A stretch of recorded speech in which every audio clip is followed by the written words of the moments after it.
ছোট ভাই বোনের পড়াশোনা বন্ধ হয়ে গেছে। আমার বন্ধুটা সুইসাইড করতে গিয়েছিল, ওর এই চাকরিটা খুব প্রয়োজন। এটা তুমি ইন্টারভিউ না দিতে যে তোমার বন্ধুকে পাঠিয়েছো, এখন আমি আমাকে কি বলবো? মামাকে একটু বলো যাতে আমার বন্ধুর চাকরিটা হয়ে যায়।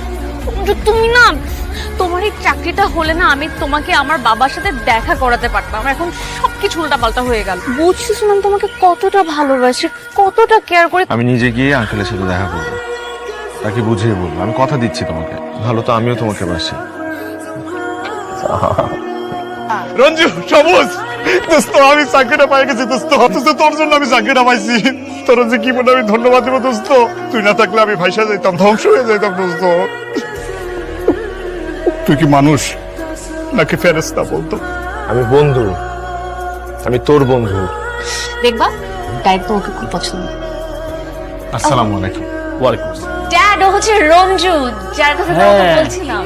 আমরা একটু কথা বলি। হ্যাঁ শিওর শিওর। আমি তোমাকে সরাসরি কিছু কথা বলতে চাই। জি অবশ্যই। তুমি তোমার চাকরিটা তোমার বন্ধুকে দিয়ে দিয়েছো, কিন্তু কেন? কারণ ওই মুহূর্তে আমার চাইতে আমার বন্ধুর চাকরিটা বেশি প্রয়োজন ছিল। ওই চাকরির কারণে আমার বন্ধুর পরিবারটা বেঁচে গেছে। জীবনটা এভাবে চালানো কঠিন হয়ে যাবে। জীবনে চলার জন্য তো অনেক টাকার প্রয়োজন নেই। তোমার ড্যাডের মনে হয় আমাকে পছন্দ হয় না। ড্যাড আমার পছন্দকে রিজেক্ট করতেই পারে না, বুঝছো? এই ছেলের সাথে মেয়ের বিয়ে হলে ও আমার মেয়েকে খুবই কষ্ট দেবে। আমার মেয়ে কোনোদিনই সুখী হবে না। কিরে, মন খারাপ করে বসে আছিস কেন? বিয়ে তো হয়েছে, সংসার করব কি করে? আমার হাতে একটা টাকাও নেই, ওর কোনো চাকরিও নেই।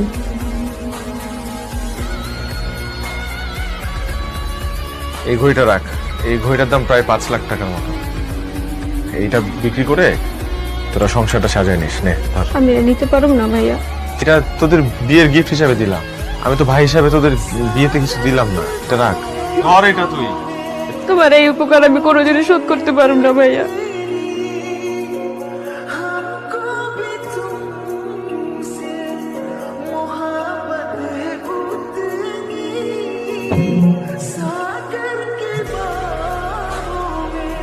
কেন শুধু তুমি এখানে? 6-7 দিন যাবো তুমি আমার ফোন ধরতেছো। হ্যাঁ ধরতেছি না, কেন ধরবো? তোমার ফোন কেন ধরতে হবে? কে তুমি? কি বলতেছিস? ঘড়ি কই? হ্যাঁ এই কই? হাতের মধ্যে ঘড়ি নেই তো। তুই আমার সাথে চিটিং করছিস কেন? তুই কি মনে করছিস আমি কিছু করব না? আমি তোর বেঁচে গেছি। আমি